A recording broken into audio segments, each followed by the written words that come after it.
Shalom, and welcome back to Bnei Noach Academy, Thoughts on the Torah. Please remember to hit the like button, to subscribe, and most importantly, to share this insight and inspiration with friends and family.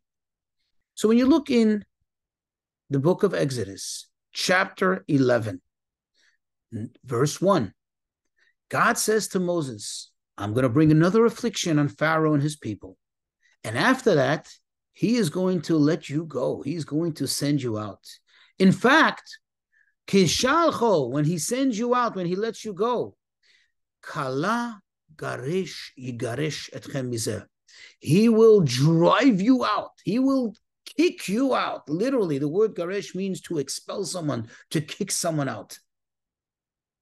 And in fact, we find that Pharaoh pushed the people to leave. Now, really, this is a little curious. You think about it. The Jews were in such distress. For so many years, they were oppressed. They were begging. They were wishing. They were praying to leave. Why would Pharaoh have to chase them out? All he would have to do is just say, okay, guys, and they should be running on their own. Why is it that God says to Moses, and in fact this happened, that Pharaoh is going to have to chase you out, at least on some level, he's going to have to kick you out?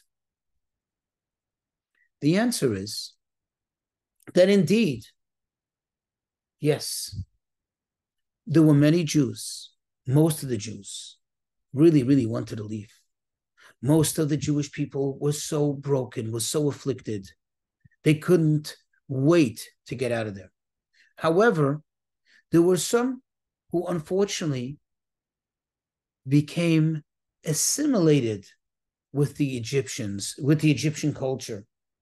There were some who became comfortable with it, even though it was a difficult situation, even though there was a challenging life, but some of the people just became somewhat assimilated, first acquainted, and then they became comfortable with it. And in fact, they didn't maybe even see a reason to leave. In other words, for them, it wasn't exciting to get out of there. It wasn't exciting to get out of the clutches of the culture of Egypt, the impurity of Egypt. You see, some of them, unfortunately, stooped so low that they became involved in the culture, in the bad ways, in the negative and terrible spirituality of the Egyptians. And for them, God did them a favor. God was actually kind to them by extracting them from it. Some, albeit in somewhat of a brutal manner, they had to be, quote, kicked out, chased out, prompted out. But it was in their best interest. It was in their benefit. It was a favor for them. And sometimes we experience this in life. Of course, generally speaking, we all want to be good.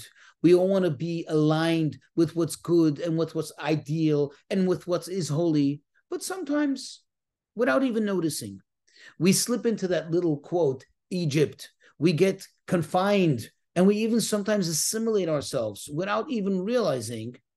We begin to accept negativity, things that are on the opposite side of what's correct, of what's right, of what's holy. And here is where sometimes God does us a favor. In the moment, it seems to be so harsh.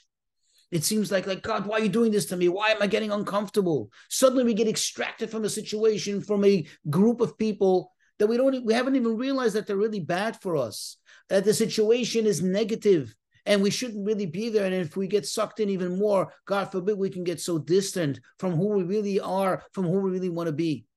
God sometimes does us a favor. Yes, it hurts. It hurts a little. But it's the biggest kindness of God that he gets to, quote, the Pharaoh to kick us out. He gets Egypt to chase us away from Egypt. He gets the bad itself to chase away from the bad. So, of course, after the initial pain, we have to embrace it. We have to see the kindness of God when he helps us get out of a negative or potentially bad situation.